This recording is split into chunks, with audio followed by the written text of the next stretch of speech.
I wanted to bring in people who are living this in real time.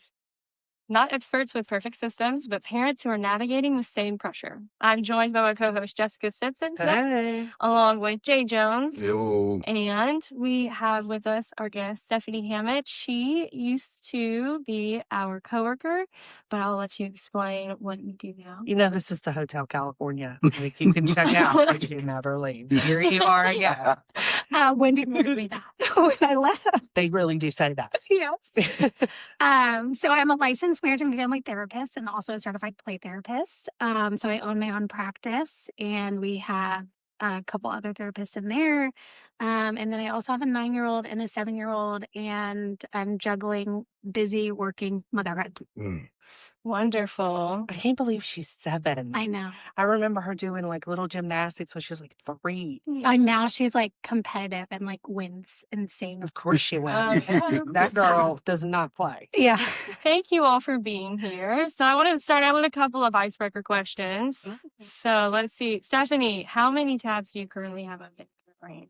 In my brain? Yes.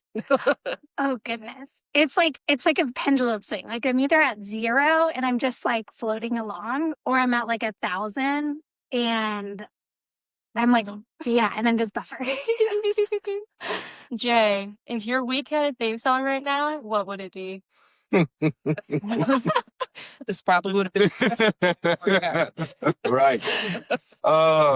It's an old Ludacris song. Just move, get out the way. Like, That's what I'm saying. yeah, man. That's It's funny you would ask me that. So, Jessica, on a scale from thriving to where's my coffee, where are you today? Where's my coffee? Yeah, definitely. Cheers. So this episode isn't about fixing our schedules or managing time better. It's about being honest about how time feels in the season of parenting. When you hear the phrase time management as a parent, what comes up for you emotionally, Stephanie? Drowning. I just feel like I'm drowning. Like I just do one thing at a time. I mean, that's kind of how you can get through it. What is it? How does it show up for you Yeah, emotionally? it's just absolutely overwhelming. Like I just overwhelmed with anxiety, overwhelmed with like, I'm forgetting something. I'm doing like that's how I feel, especially in the mornings when we got to get the girls ready. So, Oh, I know. Every day. I'm like just barely making it to like the drop off to off time. uh-huh. I'm like, hey guys. The teachers are all standing there like, here she No. I'm like, we're here. Have a great day, you guys. Yeah. I mean, the mental exhaustion. What about you, Jessica? How does it show up for you emotionally, time management? Frustrating. Mm, Frustrating. yeah. Yeah. I feel like the weight of everything, the pressure Yeah. really of like having to do all of the things, And then like we had talked about earlier, the tabs in your brain. It's Yeah. like I normally have like 1,000 and I also have like 5 different planners, Yeah. Yeah. calendars Mhm. everywhere. So I'm Mhm. like, hopefully I don't forget something, but I always do. Yeah. Mhm. But before we talk about strategies or routine, I think we'd have to talk about why so much of the advice doesn't land in the first place. Mhm. Because you could talk about like how do you fix this and like the ultimate like routine of how you can what's the word, efficiently go about your day. So most time management advice assumes we have more control capacity than parents actually do. Mm. So Stephanie, why do you think traditional productivity advice falls flat for families? I think it's probably multiple reasons. I think one, we're getting a lot of productivity advice from a generation that isn't living the productivity level of today. Preach. Right. So I a lot of times will compare notes with my parents about like what they dealt with. And they never dealt with me anywhere the expectations that I have on me for my kids. And that's from society. Like I don't put those expectations on my kids, but just the expectations society has on my kids nowadays. So I think we're getting outdated advice 9 times out of 10. Mm. And then I also just think that the world keeps expecting more and more and more of us. Like, it's like, okay, well, you hit this mark. So now we're going to raise the benchmark up higher. And now you need to reach this mark. And if you're not reaching this mark, you're not going to. And so the bar keeps moving. And then we are not catching up fast enough with the bar. Yeah. Truly. That's so deep. I think too, a lot of time management systems were made for the workplace.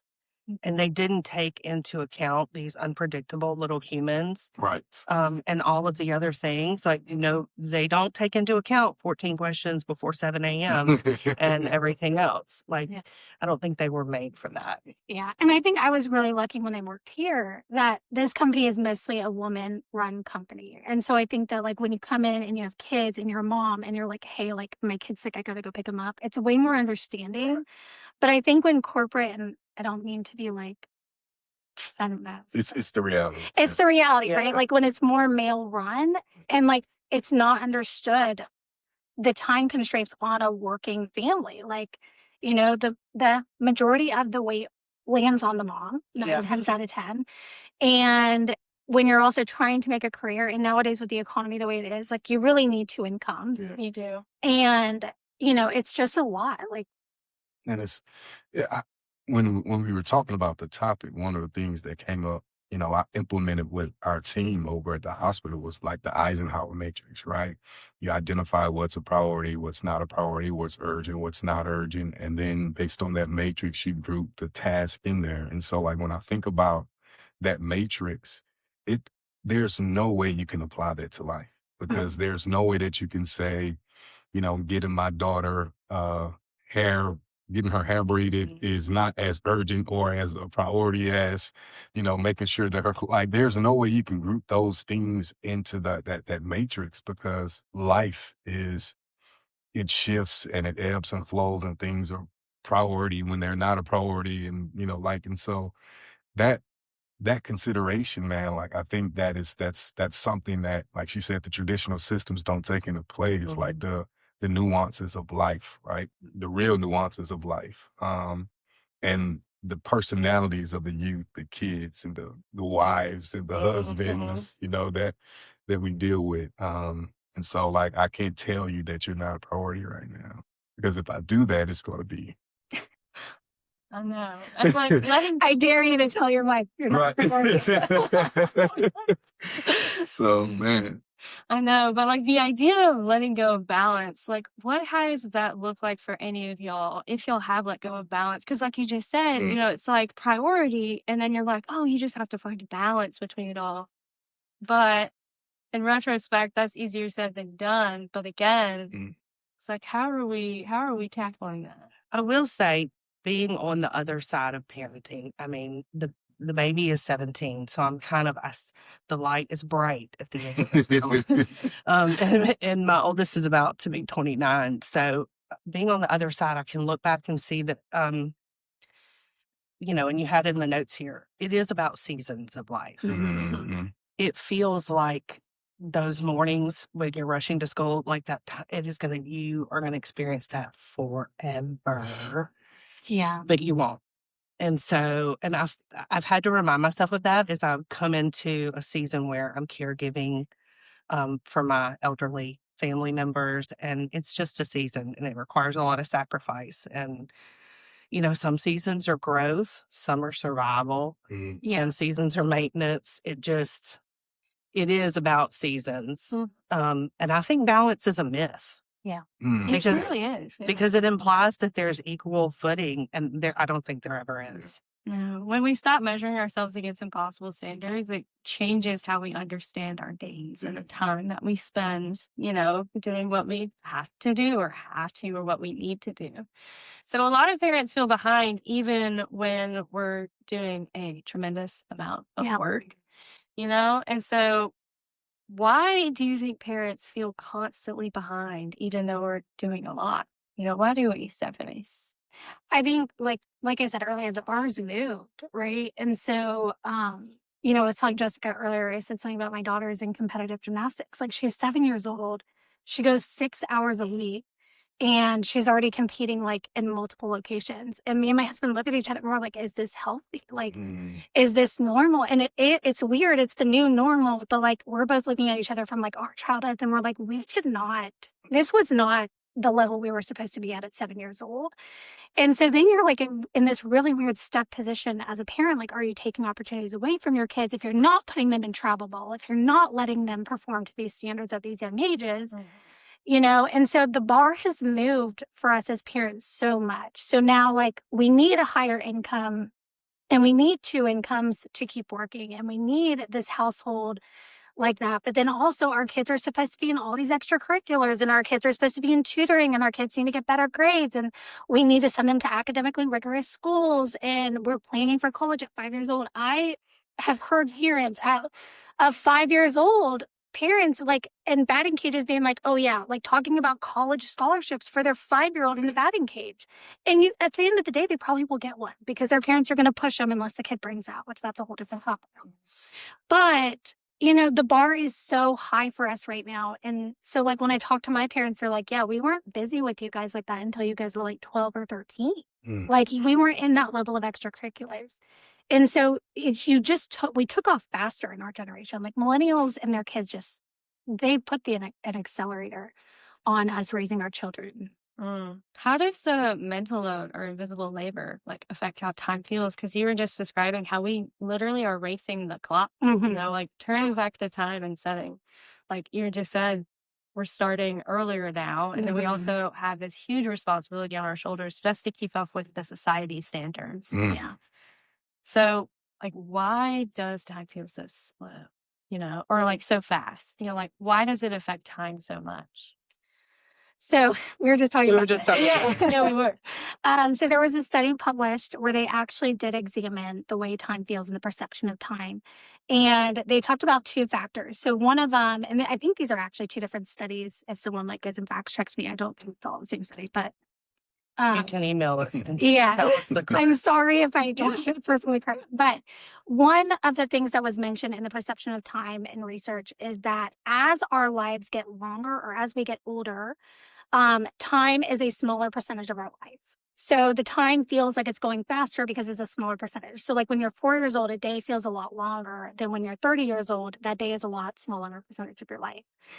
The other thing that was more recently published was talking about how the more we do the same thing every single day, the more our brain like bleeds it together, right? And also a lot of this has changed with COVID. So COVID was also a part of that study of how screens got introduced, and we're just doing the same things every day and our brain is bleeding it together. So it feels like time is moving a lot faster.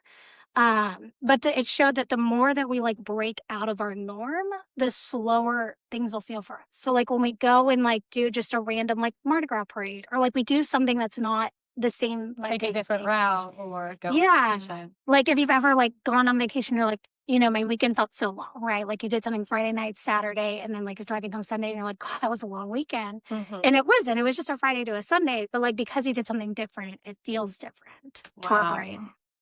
Cool. So when time feels heavy or fast like that, it helps to notice where energy fully goes. So instead of trying to fix our time, I have found it more helpful to notice what drains us and what anchors us. So what tends to drain you most in this season, Jay? Emotionally or mentally? Ooh. So many decisions to make. Like I think I have so like decision fatigue. Mhm. It's like every day on top of school. So I'm in school as well. On top of school, I just finished a year-long fellowship.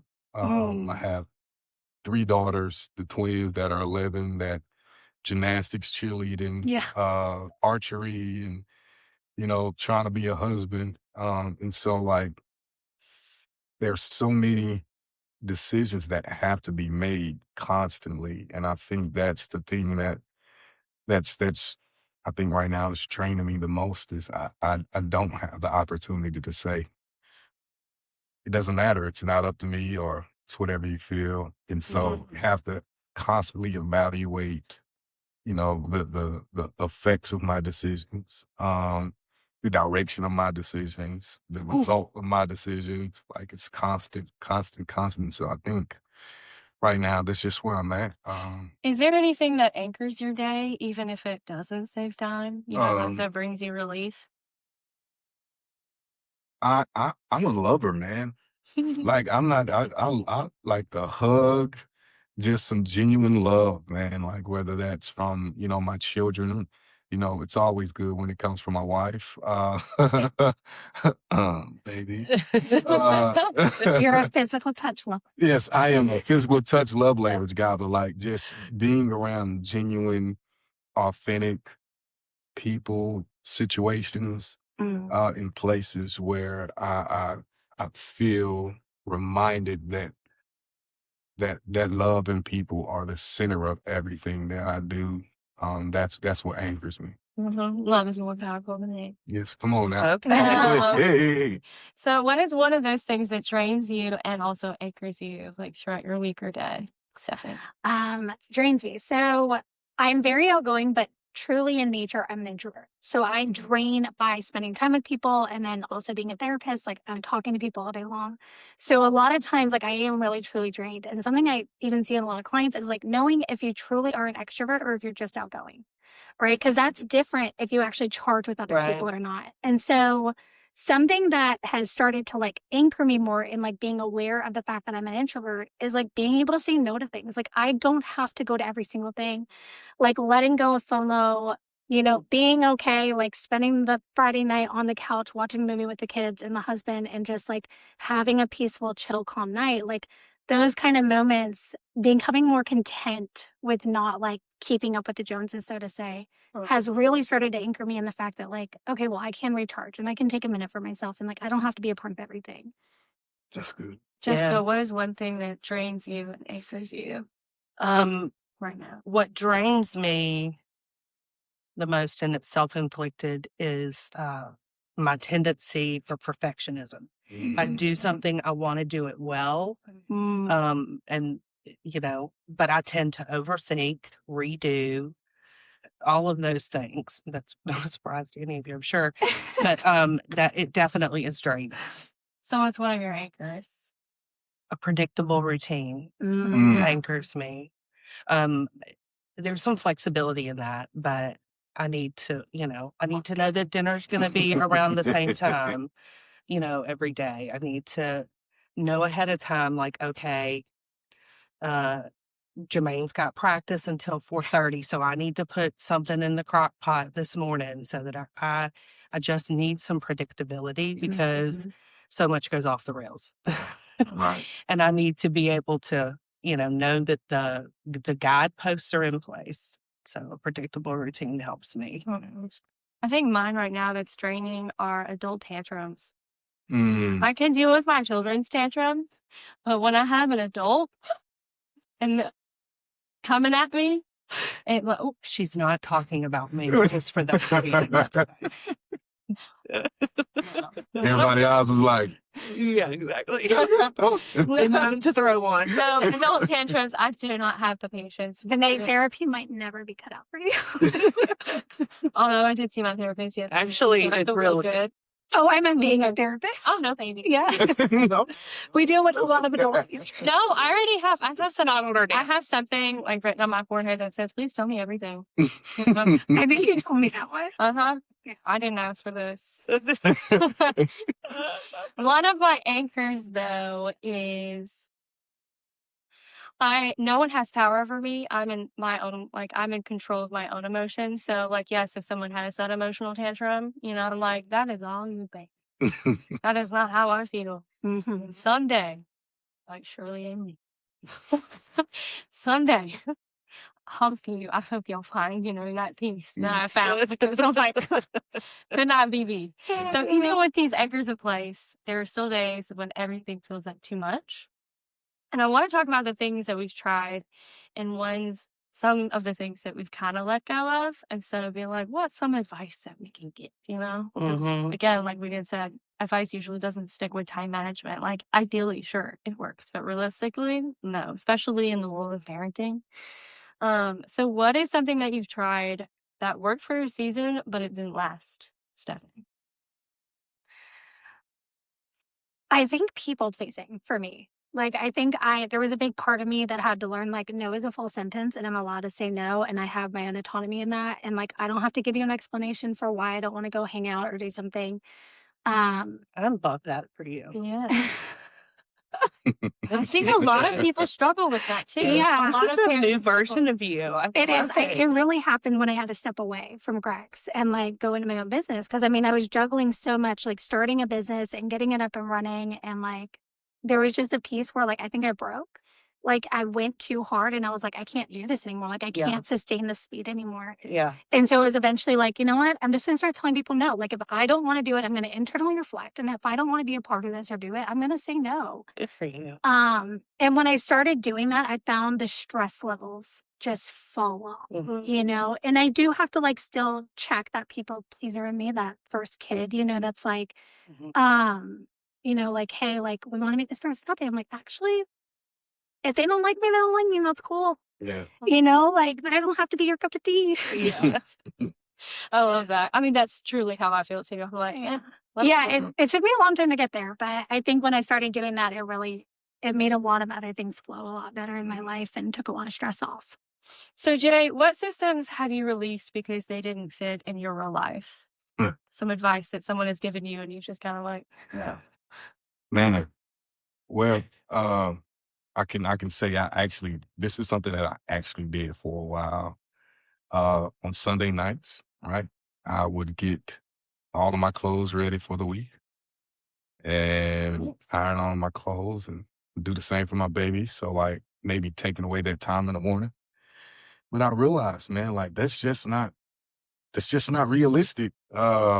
Especially with the work that I do now, you know, you get your clothes ready, then Tuesday they say, oh, well, you have this last minute meeting that you have to go to, and I can't wait. So it just didn't make sense. So I let that go. But then the idea, something that somebody told me a long time ago, um, it kind of just gave me that sense of like, kind of like what y'all was saying, you know, just that level of just relaxation and who we are, where we're at. Mhm. He said, you know, when you're giving so much time at home, you know, when everything at home is going right, that means something outside is going wrong, you Mhm. know? And when your workplace is, everything is going great at work and, you know, all the meetings are going well, then something's lacking at home. And that's just the reality. Like when we were talking about balance, like balance really doesn't exist.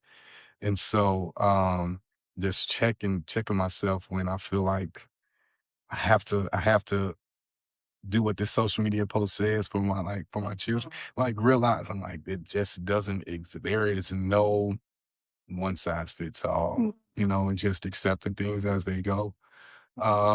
Figuring it out, empowering my daughters. Like that's, you know, I don't have to be the perfect dad. I don't, you know, they don't have to be the perfect daughters. It's just we gotta continue to strive. And so letting go of that belief Mhm. that there is a solution, like a perfect solution for this circumstance.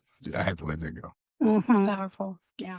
So, Jessica, how does it feel emotionally when something stops working, where it's used to work for you in time management, but then it stops working for you? Like, how do you feel? Um, well, I think for myself, I automatically re-examine me. Mm. And my go-to is, okay, what am I doing wrong? What have I changed? And I had to learn that that wasn't necessarily helpful and healthy. Um, I had a habit for a long time of making a to-do list. When I came into the office, it's quiet, sit and make myself a to-do list. Um, but you know, it was really long most of the time. I can and- laugh because I worked in this office. and it was really long, and I had to stop because I would look up and it'd be 7 o'clock at night, and I'd Mhm. still be like, I'm not even close. Mhm. And other things suffered because of that, and I felt like a failure, and I felt like, are you not trying hard enough? Are you not, you know? And so that's, you know, that wasn't good for me. So what I have now and works for me is the rule of 3. I choose 3 really must-do things today. Yeah. Mhm. Anything else is just cake. It's just a bonus. And until I can get those 3 things done, there's only one person that can add to that list. Mm. And Come on. there's only one person that ranks high enough to be able to say, "Hey, I need you to do this," and it goes on the list. Anybody else, I'm like, yeah, if I can get to it, I will. But you know, And that keeps the peace within and us. 3 is doable. Yeah. Yes. 3 is doable. Yes. So, Yeah. Set the expectation for yourself, you know, that way. Because also, whenever you're meeting your own expectations, I've found that, you know, you feel better about yourself. Also, your productivity goes up a lot, and like overall enjoyment and happiness goes up. Dopamine. Dopamine. Let's get it. yeah. So all of this lives inside daily family life, and it lives with the kids who are also trying to keep up. So like you had said earlier, it's like when everything's right at work, you know, there's got to be something that's not right at home. Um, and so kids also experience like the sense of urgency, guilt, repair, modeling grace, and they're also viewing that from you as well. And our kids feel our peace, and we don't even realize it. They see all of it. They are observing us, they are watching us, they are our mirror. So how do you think your kids experience your busyness, Stephanie? Oh. It's funny you asked that because I just feel like that's a heated conversation between me and my husband sometimes. Because we are so busy and it's hard because it's like my kids want to do these things and I don't want to tell them no and I want to let them do it. But then we also are racing around the clock and we have soccer on Monday and gymnastics on Tuesday and track on Wednesdays and, you know, and we're doing all the things. And I mean, scientifically, right? Like busyness leads to stress, right? Like you're going to raise cortisol levels, you're going to do all those things. Um, Jessica preached a routine. I think that, you know, that gives normalcy, that gives peace, that gives predictability to the brain. But I mean, the fact of the matter is when you're running a busy household, like there is going to be stress in it. So I think it's how you counteract the stress, right? Like, what do you do? You know, family dinners are a big thing for us. Like, if we are all home at dinner time, like we sit at the table and we have dinner together. And that is, you know, and then on the weekends, we try to like calm down on our weekends. We try to take our moments of peace and be peaceful in them. But no, I mean, a busy household is stressful and there's just no way around that. And it's kind of more of an acceptance model of like, okay, well, how do I counteract the stress and the chaos and what can I do instead when we're not busy and when we're not stressed? That's a good response. So what is repair? Because you kind of talked about like repairing that with like Yeah. family dining. Jay, what does repair look like for you after a rush or hard day with your kids? Apologies. Yes. Because I'm militant dad, like former military law enforcement, right? So like in the mornings when I know, yo, let's get it going, girls. Let's get it going. You know, I'm dad. Hey, you got 30 seconds to get those shoes on. Like that's that's dad, right? And so you know, I find myself often repairing like, hey, you know, I know you were you know, kind of upset with me earlier this morning but you know, we got to get. So I apologize to my daughters a lot. I may let them know that, you know, you know, I love them. I pray with them often, especially after rough mornings. We get in the car, I'm praying with them. Hey, you know, we're gonna have a good day. I know I rushed out of there. I know you wanted that snack, but you couldn't get it this morning. But it's all good. So I often, you know, it's filled with apologies, but then also I kind of try to meet that with some unlimited, just fun time, whether we're doing karaoke. I don't know if y'all saw the video I posted on social media a couple weeks, you know, just doing just crazy karaoke or I love it. or watching you know, movies, get together and just do some just no pressure on family time. And so just trying to balance it like that. It's kind of similar to what I do.